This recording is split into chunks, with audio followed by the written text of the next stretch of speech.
Boa tarde. Boa tarde aos nossos irmãos de Engenheiro Paulo de Fronten, aos nossos irmãos da Instituição Espírita Casa de Maria. É com muita alegria que nós temos a oportunidade de reunirmos-nos mais uma vez. Nós vamos iniciar fazendo a nossa prece de abertura, nossa leitura, para em seguida fazermos a nossa prece de abertura, e com isso vai dando tempo para os nossos irmãos irem chegando, irem se aproximando. Do livro Vinha de Luz, obra psicografada pelo nosso irmão Francisco Cândido Xavier, pelo Espírito Emmanuel. Item 89. Na intimidade do ser. Vós, pois, como eleitos de Deus, santos e amados, revesti-vos de entranhas de misericórdia, de benignidade, humildade, mansidão e longanimidade. Paulo aos Colossenses, capítulo 3, versículo 12. Indubitavelmente, não basta apreciar os sentimentos sublimes que o cristianismo inspira. É indispensável revestirmos-nos deles. O apóstolo não se refere a raciocínios. Fala de profundidades. O problema não é de pura cerebração, é de intimidade do ser. Alguém que possua roteiro certo do caminho a seguir, entre multidões que o desconhecem, é naturalmente eleito para administrar a orientação. Detendo tão copiosa bagagem de conhecimentos acerca da eternidade, o cristão legítimo é pessoa indicada a proteger os interesses espirituais de seus irmãos na jornada evolutiva. No entanto, é preciso encarecer o testemunho que não se limita à fraseologia brilhante. Imprescindível é que estejamos revestidos de entranhas de misericórdia para enfrentarmos com êxito os perigos crescentes do caminho. O mal, para ceder terreno, compreende apenas a linguagem do verdadeiro bem. O orgulho, a fim de renunciar aos seus propósitos infelizes, não entende senão a humildade. Sem espírito fraternal, é impossível quebrar o escuro estilete do egoísmo. É necessário dilatar sempre as reservas de sentimento superior, de modo a avançarmos vitoriosamente no sentido da ascensão. Os espíritas sinceros encontrarão um luminoso estímulo nas palavras de Paulo. Alguns companheiros, por certo, observarão em nossa lembrança mero problema de fé religiosa, segundo o seu modo de entender. Todavia, entre fazer o psiquismo por alguns dias e solucionar questões para a vida eterna, há sempre considerável diferença. Boa tarde, meus irmãos. Nós vamos agora convidá-los para que nós possamos fazer a nossa prece. Nós vamos pedir que todos os nossos irmãos possam, nesse instante, buscar uma posição mais confortável, que nós possamos nos irmanar em pensamentos, para que nós possamos, quem sabe, elevar os pensamentos a Jesus, como que num único pensamento, para que nós possamos ser amparados nesses instantes de estudo, de leitura.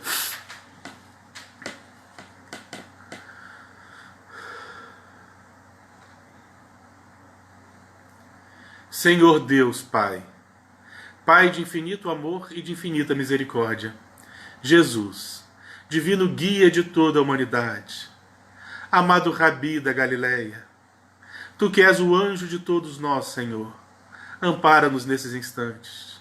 Te buscamos através de nossos pensamentos, para que Tu possas vir interceder por nós.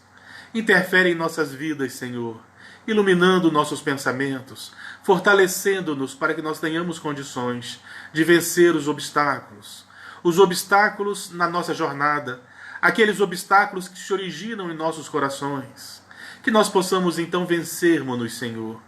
Ilumina a senda de nosso caminho, nossa jornada, ilumina nossos lares, Jesus.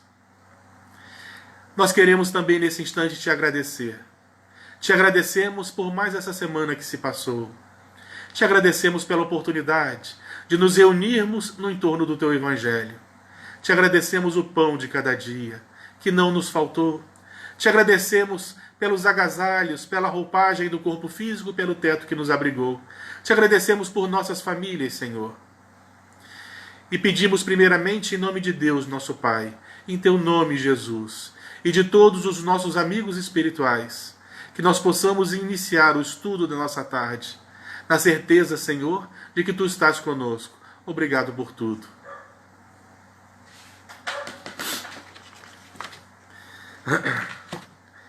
Boa tarde, meus irmãos.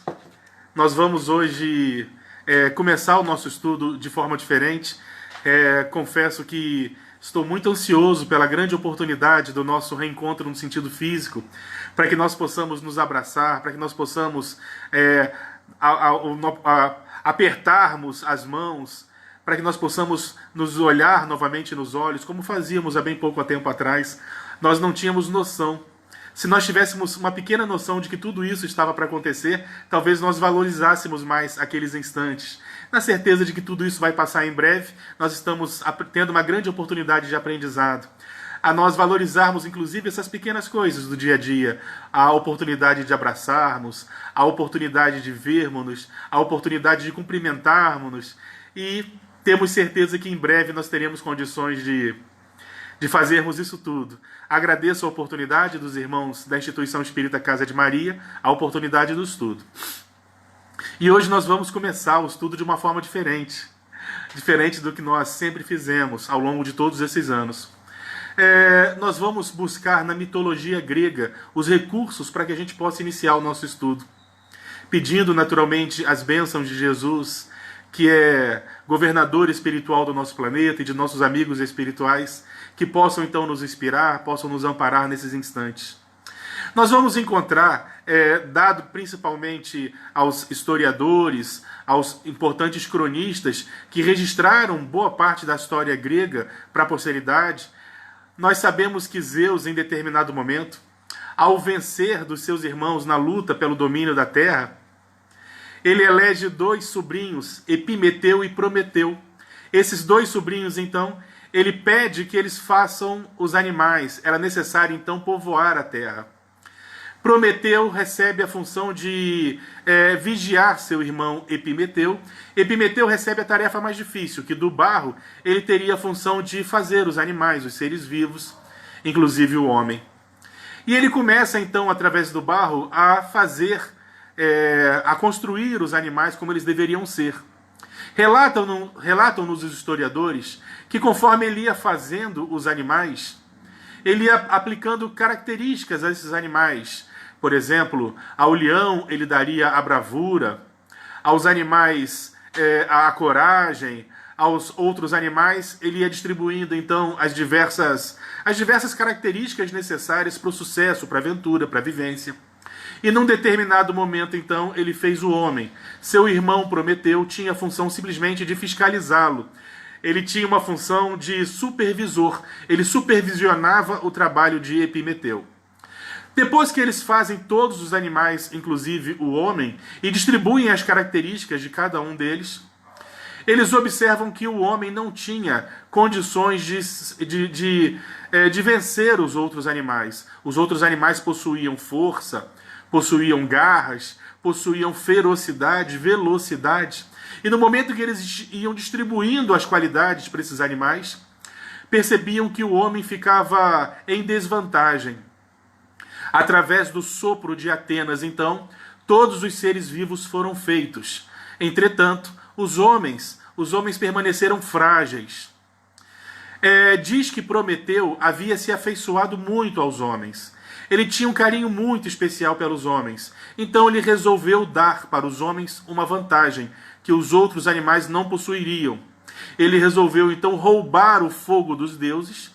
Ele vai à morada dos deuses e rouba em uma forja, utilizando um galho, ele rouba o fogo dos deuses e presenteia os homens com esse fogo. Os homens então imediatamente começam a vencer nessa luta, eles começam a se destacar em relação aos outros animais, porque através do fogo você passa a ter uma série de vantagens. Mais tarde o homem desenvolveria a siderurgia, o homem teria condições de cozer seus alimentos, o homem teria condições de limpar seus ferimentos, o homem teria luz à noite e tudo aquilo que o fogo tinha condições de proporcionar. Acontece que Zeus não ficou nada satisfeito e quando ele fica sabendo que Prometeus havia roubado o fogo para dar aos homens, ele resolve colocar em Prometeu um castigo terrível, algo meio que inimaginável. ele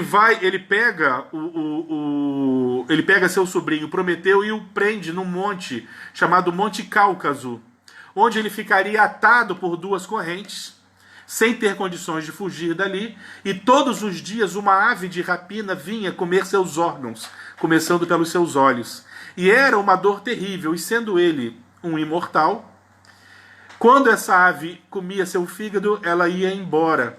Ele então começava a se restaurar, ele era imortal. E no dia seguinte a ave voltava e começava toda a trajetória da tortura.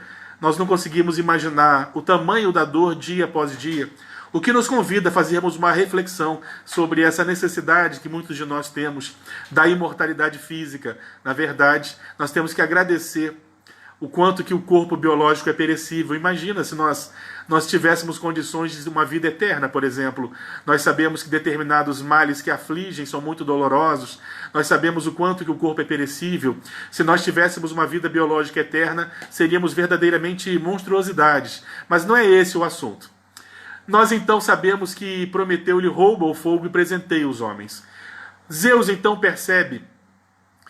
percebe então que precisava punir os homens, já havia punido Prometeus, e resolve então, através do concurso de Atenas, novamente, ele resolve criar a primeira mulher. A primeira mulher que se chamaria então Pandora. Atenas organiza a criação de Pandora, lhe dando beleza, lhe dando capacidade de dançar, lhe dando o dom da costura, de cozer alimentos. Então ele cria Pandora de tal forma e com tal beleza que o próprio Epimeteu se apaixona por ela e ela é dada em casamento para ele. Ele morava entre os humanos. Só que ele chama todos os deuses do panteão e pede que cada um dos deuses possam dar a Pandora uma qualidade. Então ela recebe todas aquelas qualidades que eu citei. Ela recebe a beleza, ela recebe o dom da arte, ela recebe o dom da música. Só que por maldade, segundo a mitologia grega, Zeus teria dado para Pandora a curiosidade. E para seu marido, Epimeteu, Zeus teria dado um vaso, que ele não poderia abrir esse vaso. Os historiadores, em princípio, traduziram como uma caixa, que entraria para a história como a caixa de Pandora, quando na realidade era um vaso. Acho que o nome correto seria o jarro de Pandora, ou vaso de Pandora. Então ele presenteia Epimeteu com esse vaso, e recomenda a Epimeteu que não abra esse vaso em hipótese nenhuma. Entretanto, Pandora era muito curiosa, havia recebido a curiosidade de Zeus, e ela, num determinado momento, não consegue se controlar, e quando seu marido não estava em casa, ela vai ao local onde ele escondia o vaso e abre o vaso. Exatamente aquele vaso que era proibido de ser aberto. No momento que ela abre o vaso, sai desse vaso todas as dores do mundo. Saem do vaso as doenças, saem do vaso as calamidades, saem desse vaso os crimes, e tudo aquilo que assolaria o homem teria saído desse vaso. O homem que não conhecia nenhum desses problemas, de repente ele se vê, dada a curiosidade de Pandora, ele se vê envolto em todos os problemas que assolam a humanidade: a fome, a miséria, a desigualdade, as epidemias, as pandemias. Tudo porque Pandora teria aberto aquela caixa. Quando ela percebe o que está acontecendo, ela imediatamente fecha a caixa, permanecendo dentro da caixa apenas uma única coisa: a esperança. A esperança teria permanecido dentro da caixa. A esperança seria, então, para os gregos, a esperança seria um mal para afligir a humanidade e que não escapa, permanece dentro da caixa. É muito difícil nós conseguirmos entender o que os gregos queriam falar, queriam expressar, colocando a esperança dessa forma, como algo negativo, algo que não escapa da caixa, que permanece com os homens. E por que a esperança poderia ser para os gregos algo negativo?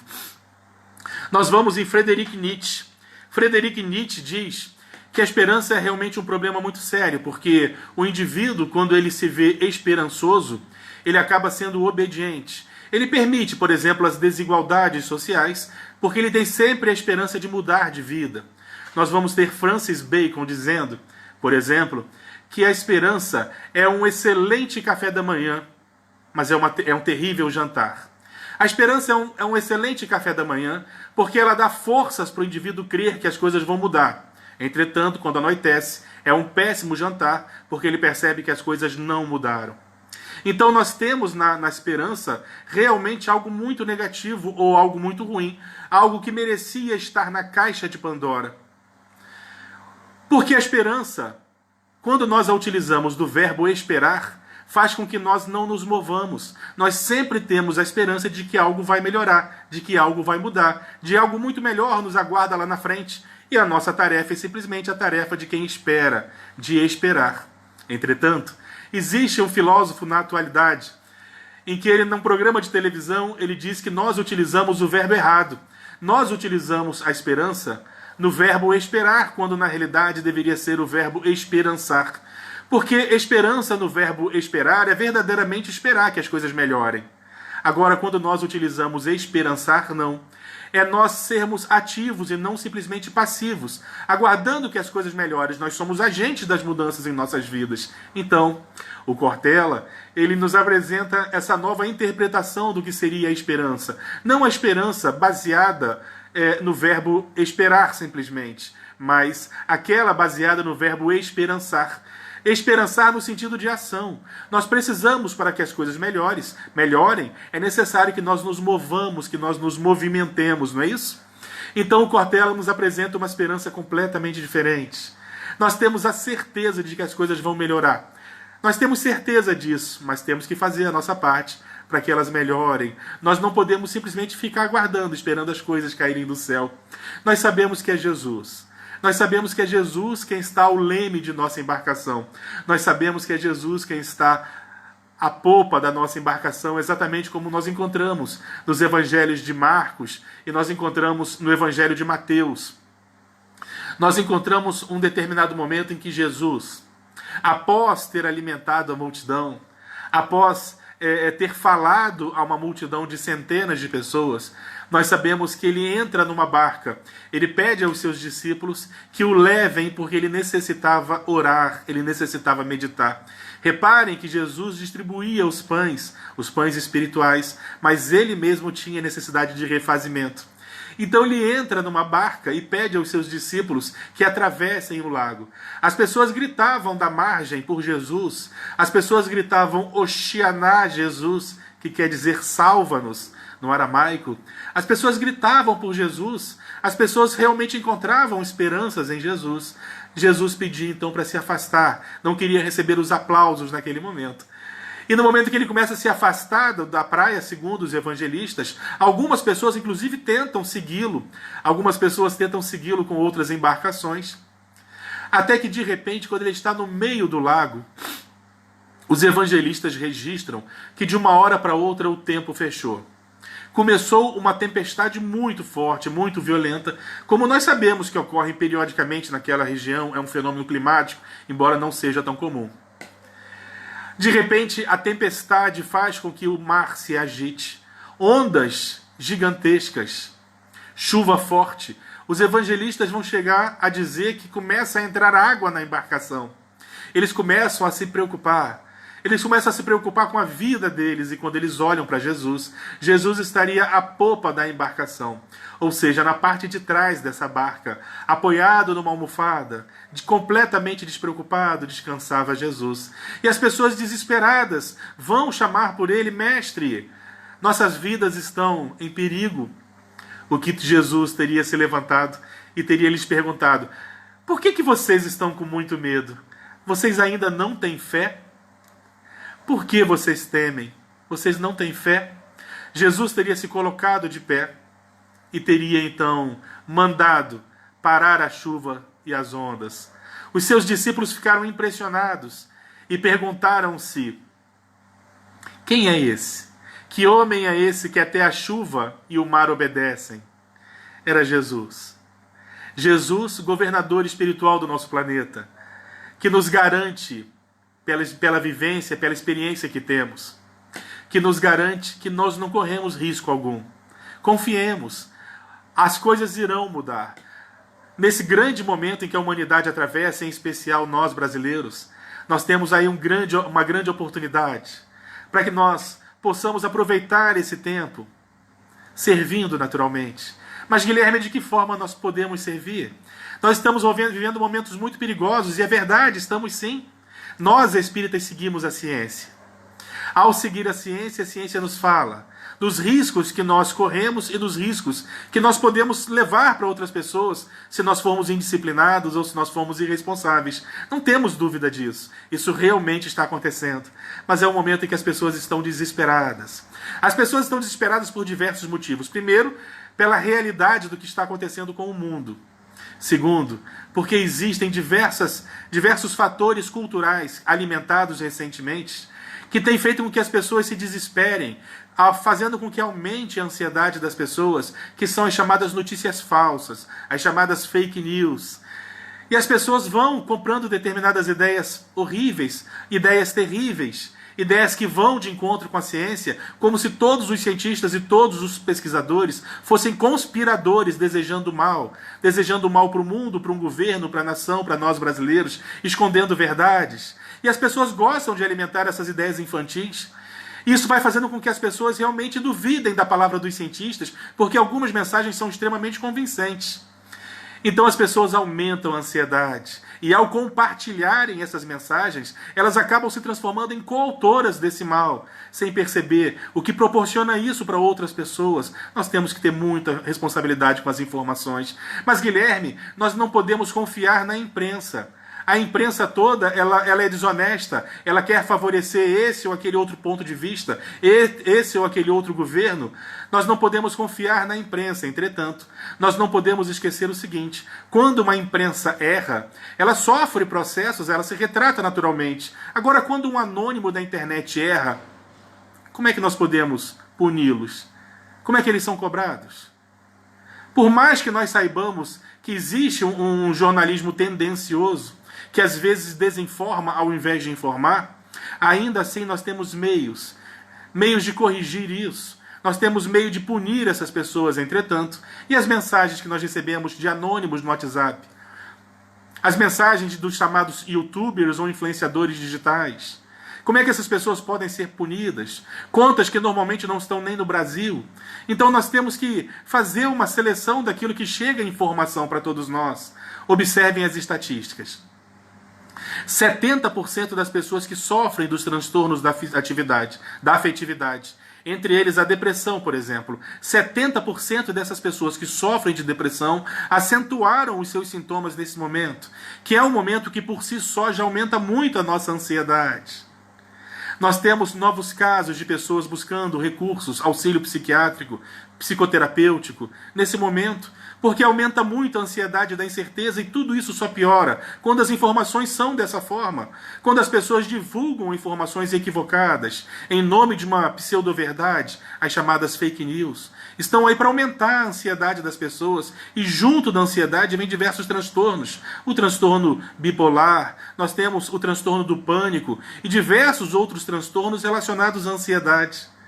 Quando nós falamos em termos esperança de que dias melhores virão, é do verbo esperançar e não do verbo esperar. Façamos a nossa parte. Nós temos que fazer a nossa parte ativamente e não passivamente. Nós somos espíritas, pelo amor de Deus. Nós cremos na imortalidade da alma. Nós cremos exatamente nos fenômenos que regem a natureza. Nós cremos, por exemplo, de que estamos nesse educandário para que nós tenhamos condições de nos educar, de progredirmos moralmente. Olha o que Allan Kardec nos ensina. Allan Kardec, ele define a doutrina espírita como sendo uma ciência. Não é assim que nós gostamos de falar? A doutrina espírita é uma ciência. Ela é uma ciência que está baseada em alguns pilares. Entre os pilares nós temos a crença em Deus, na imortalidade da alma, na comunicabilidade dos espíritos, na pluralidade dos mundos habitados e na reencarnação. Logo, imediatamente após Kardec definir a doutrina espírita sobre esses alicerces, ele continua dizendo da seguinte forma: todos esses recursos devem servir para a nossa reforma íntima e para a caridade. Todos esses subsídios que a doutrina espírita nos oferece, todos eles sem exceção, a crença num Deus, inteligência suprema e causa primária de todas as coisas, A crença na imortalidade da alma, que nos apresenta a verdadeira vida, que nos mostra, enquanto espíritos matriculados nesse educandário, através da reencarnação, que nos mostra mecanismos de uma justiça perfeita, onde nós não encontramos imperfeição em nenhum dos seus detalhes, que nos mostra a plenitude da justiça divina, na comunicabilidade dos espíritos, que nos apresentam mensagens de imortalidade e de fé. Nós temos todos esses recursos para nos proporcionar reforma íntima e caridade. A reforma íntima é sermos capazes de modificarmos-nos, mudar inclusive nosso comportamento. À nossa volta existem tantas pessoas sofrendo, existem tantas pessoas em dificuldade. Já existiam antes da pandemia e agora tudo isso se acentua. Nós devemos interpretar tudo isso como um convite. Estamos sendo convidados a servir, convidados ao trabalho. Nós não temos o direito de recusar esse convite, se queremos nos candidatar ao cargo de trabalhadores da última hora. Nós, espíritas, como nos apresenta no Evangelho Espírita, capítulo 20, nós, espíritas, somos todos candidatos ao cargo de trabalhadores da última hora, porque em diversos momentos Deus nos procurou, o Senhor da vinha nos procurou para o trabalho e não nos encontrou. Então a hora é essa. Vamos levar mensagens de esperança.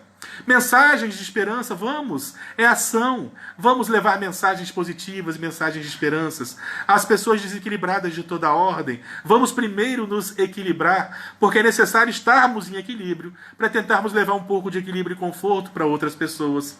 É necessário então que nós selecionemos as informações que nós recebemos e a forma como nós gostaríamos de ter os nossos quadros mentais. Nós sabemos que Jesus está no leme dessa embarcação. É Ele quem está no leme da embarcação, nós não temos nada a temer. E tudo o que está acontecendo sob seu comando. Através de algumas informações mediúnicas recentes, nós sabemos que Jesus está contente com os caminhos da humanidade. Nós nos perguntamos, como assim? Como é que Jesus pode estar contente? Será que Ele não percebe tudo o que acontece à nossa volta? É claro que percebe e ainda está dentro dos seus planos.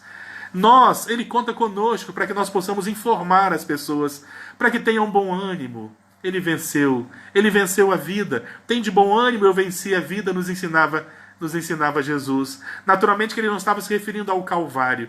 Ele está se referindo a ele enquanto Espírito, que não foi privilegiado, ele não foi feito Jesus. Ele surgiu em algum momento, errante como nós. E progrediu através das suas lutas, através da sua vivência, progrediu e hoje se encontra nessa escala crística. Ele não surgiu do nada um Cristo. Naturalmente que ele galgou os mesmos degraus que nós galgamos. Então ele nos diz assim no Evangelho de João: eu sei que no mundo encontrareis aflições, mas tende bom ânimo, porque eu venci o mundo. Curiosamente, um pouco antes dessa frase, ele teria nos dito algo mais ou menos assim, ó: já não vos chamo servos, porque um servo não sabe o que faz o seu senhor. Vos chamo amigos, porque tenho revelado tudo o que tenho da parte com Deus. Eu sei que no mundo encontrareis aflições, mas tende bom ânimo, eu venci o mundo. Historicamente falando, nós estamos vivendo um processo que já ocorreu inúmeras vezes ao longo da nossa história, inclusive mais recente. Por que isso não poderia acontecer conosco aqui? É lógico, se acontece ciclicamente, em algum momento nós passaríamos por isso, historicamente falando. Nós encontramos nisso que estamos vivendo uma oportunidade para nós revermos nossos valores. No momento em que a humanidade retroage em alguns conceitos, nós estamos verdadeiramente retroagindo em alguns conceitos. As pessoas voltam a alimentar conceitos de revide, as pessoas voltam a alimentar conceitos de violência, conceitos que já estavam superados de certa forma por muitos de nós desde o século XIX. O Espírito Manuel Filomeno de Miranda nos faz um convite para nós compreendermos o que está acontecendo em nível histórico. Manuel Filomeno de Miranda, ele nos fala o seguinte através do médium Divaldo Pereira Franco: nós vivemos num mundo de provas e expiações. Essa classificação dos mundos se dá pelos seus habitantes. O mundo de provas e expiações é um mundo em que existe ainda entre seus habitantes uma maioria propensa ao mal. Entretanto, conforme nós, habitantes do mundo, vamos nos melhorando, nós vamos proporcionando uma mudança que os espíritos estão chamando de transição planetária. No momento em que nós passaremos para um mundo diferente, para um mundo de regeneração. Da mesma forma como nós já tivemos em mundos piores. Então nós estamos vivendo uma transição planetária. Nós estamos passando de um mundo de provas e expiações para um mundo de regeneração, onde a maioria dos que estarão aqui conosco serão pessoas propensas ao bem, e esperamos nos candidatar nessas fileiras, naturalmente. Mas, Guilherme, isso não é possível. É muito difícil de nós compreendermos isso. Como é que pode nós estarmos vivendo essa transição se exatamente nós estamos vivendo momentos piores? Se exatamente nós estamos vivendo momentos dificílimos? Exatamente nós estamos vivendo momentos terríveis, como aparentemente parece que nós nunca vivemos. Então o Espírito Manuel Filomeno de Miranda, ele faz um retrato histórico dos últimos 500 anos da humanidade. É natural que eu não tenha condições de repetir com os detalhes esse retrato histórico que ele faz, mas vamos começar do século XV. Logo do século XV para o século XVI, nós temos então a prensa de Gutenberg e a edição de livros, coisas que não existiam. Nós temos as grandes navegações, nós temos o renascimento cultural. As pessoas começam então a vencer determinados conceitos, determinados padrões, a desafiar determinadas políticas vigentes, fazendo com que a humanidade ela possa apreciar novamente a arte, a música, a cultura, no seu sentido mais amplo, aquilo que ficou conhecido como renascimento cultural.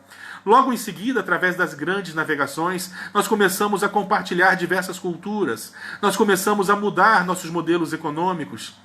Nós vamos chegando então no século XVIII. Ao finalzinho do século XVIII nós temos lá a Revolução Francesa, e com a Revolução Francesa nós temos a abertura de portas para aquilo que nós chamamos de iluminismo. Surgem os diversos autores iluministas exatamente no momento certo, quando os espíritos perceberam que a humanidade já tinha condição de receber novos pensamentos, novas ideias, reencarnam junto de nós pensadores, espíritos mais adiantados, e trazem diversos conceitos de igualdade, de liberdade, de fraternidade.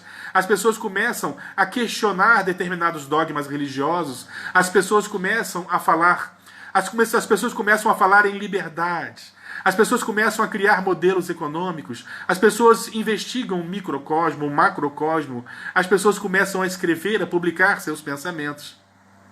Surgem diversos novos conceitos e nós conseguimos perceber nisso uma evolução progressiva da humanidade. Entretanto, logo no comecinho do século XX, todos nós somos surpreendidos com as guerras que se iniciam com o século XX. Nós temos a colonização do território africano, toda ela recortada artificialmente pelos ingleses, pelos Boers. Eles recortam a África artificialmente, criando guerras tribais terríveis que cruzariam, que atravessariam todo o século XX.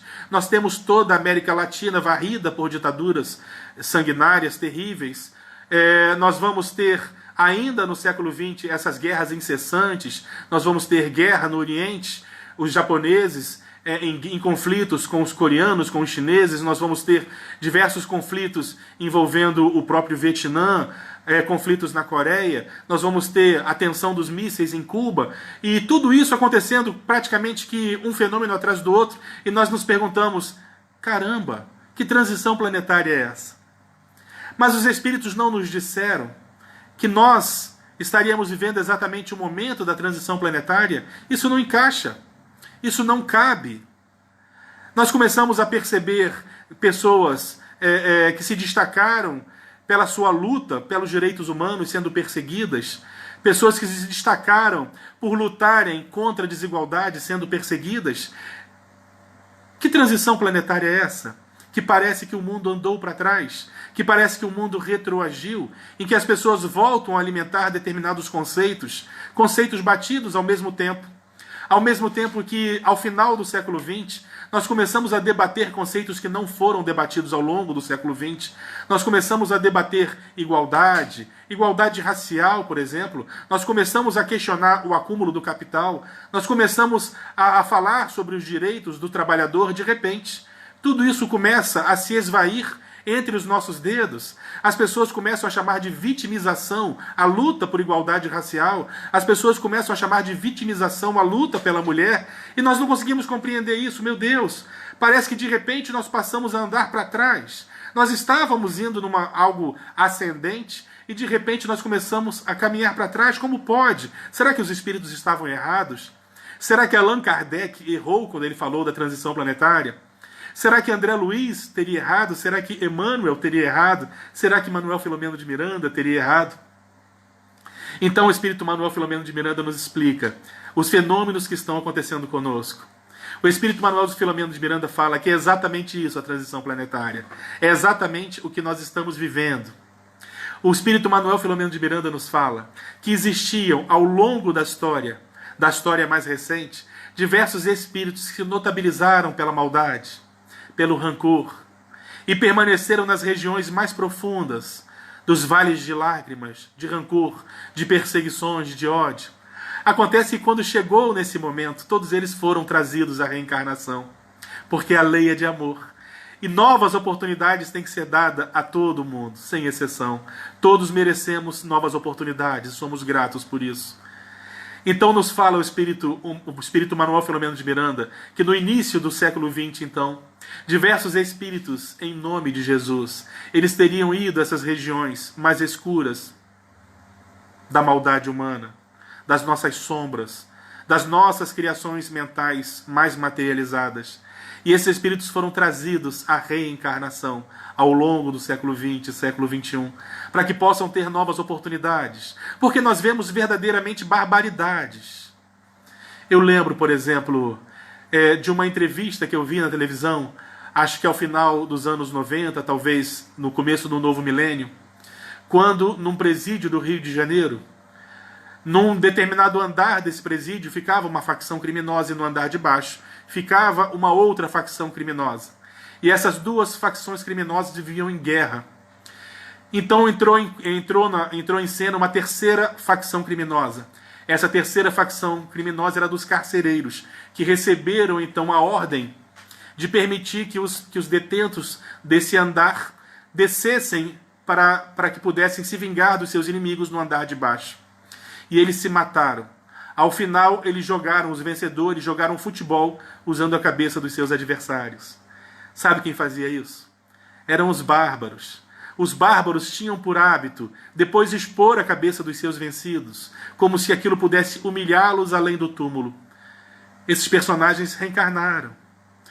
Esses personagens reencarnaram e requerem de nós a nossa ação no sentido do bem, dos bons exemplos, as nossas vibrações mais sublimes, porque não é à toa que nós estamos encarnados nesse momento tão delicado do planeta. Nós não estamos aqui por acaso. Estamos reencarnados nesse momento como um convite para que nós possamos servir em esperança, para que nós possamos servir em fraternidade, para que nós possamos servir em convicção. Somos convictos de que a vida continua e nós podemos mudar as pessoas simplesmente e unicamente pelos nossos exemplos. O mundo muda quando nós mudamos. Vamos seguir contra a correnteza. Se a correnteza está toda ela indo num caminho onde as pessoas falam para que nós nos armemos, desarmemos-nos, sejamos nós os primeiros a desarmarmos-nos em todos os sentidos, porque nada pode nos acontecer. Nada pode nos acontecer porque a vida que ora eu animo, o corpo físico não me pertence. Me é dado em empréstimo e a verdadeira vida do lado de lá. A família a quem eu tenho o compromisso de proteger. A família que eu recebi o compromisso de zelar por ela, de educar, de criar e de proteger.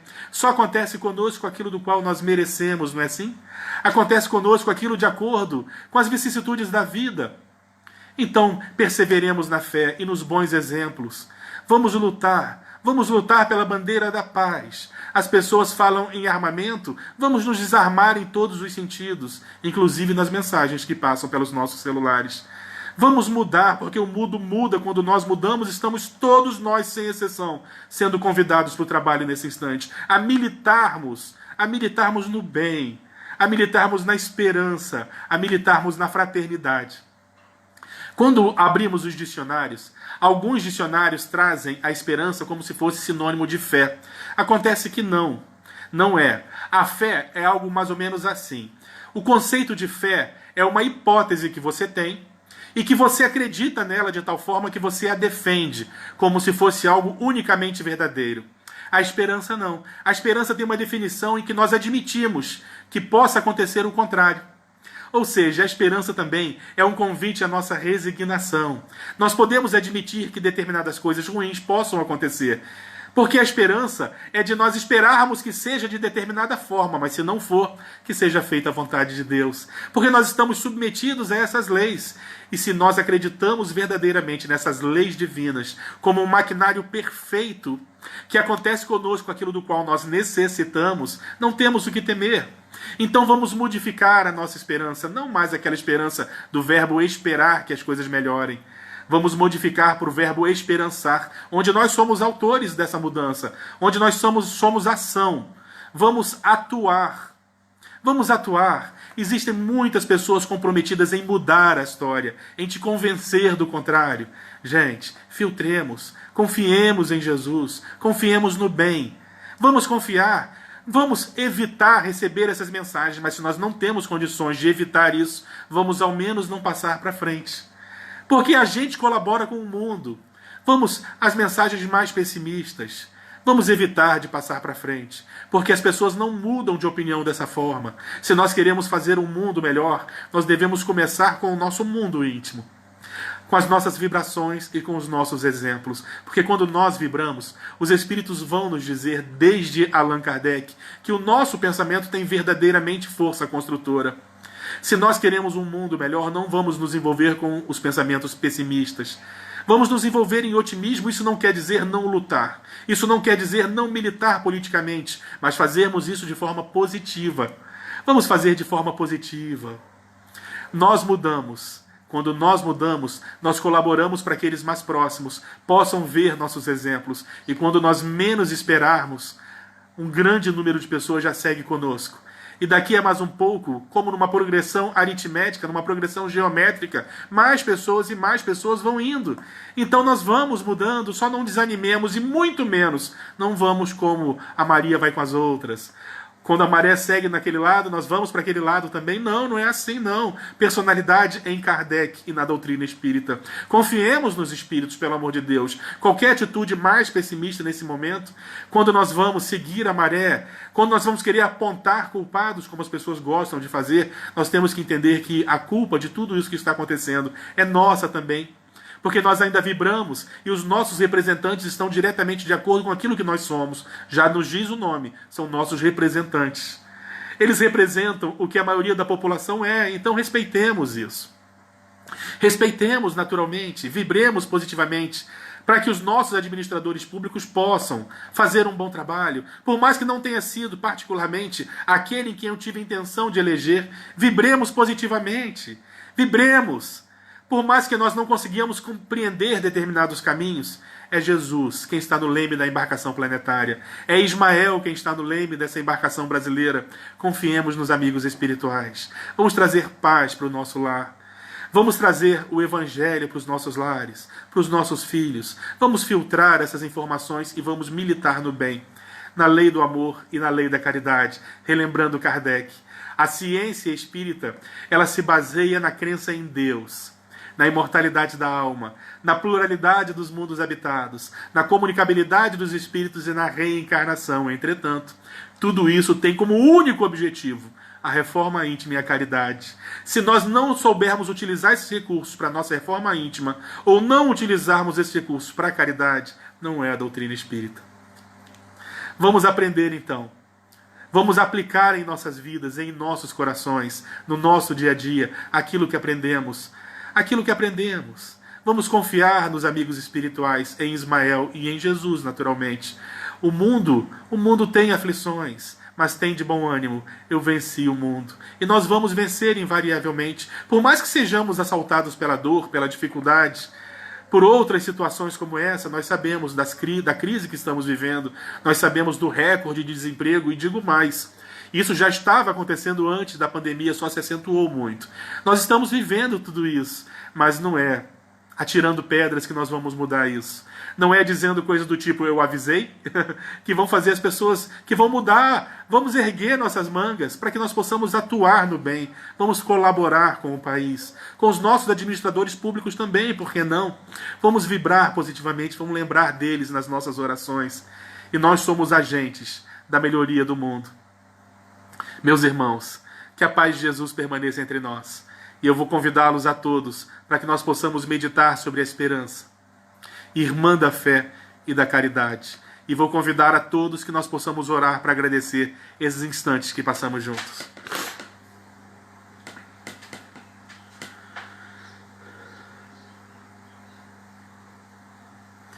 Senhor Deus Pai, Pai de infinito amor e de infinita misericórdia, nós queremos te agradecer, Senhor, por esses instantes que estivemos juntos. Queremos agradecer aos amigos espirituais que nos auxiliaram. Queremos te agradecer, Senhor, por todas as oportunidades. E gostaríamos de te pedir mais. Eternos pedintes que somos da tua misericórdia, Senhor. Nós gostaríamos de te pedir por aqueles em quem nós mentalizamos nesses instantes, que não puderam estar conosco, que às vezes estão reclusos nos leitos hospitalares, nas calçadas, na dor, na solidão. Que tu possas, Senhor, amparar todos esses em quem nós mentalizamos. Ampara, Senhor, os profissionais da saúde. Ampara os trabalhadores, as crianças, os nossos idosos, os administradores do Brasil. Ampara, Senhor. E gostaríamos de te pedir ainda mais. Vamos te pedir agora, Senhor, por aqueles que mais necessitam da tua intervenção e da tua misericórdia. Nós pedimos, Senhor, pelos que odeiam. Nós te pedimos pelos vingativos, pelos rancorosos, pelos odiosos, porque sabemos, Jesus, que são esses que mais necessitam de ti. Ampara, Senhor. Ampara, para que essas pessoas possam te sentir da mesma forma como nós te sentimos.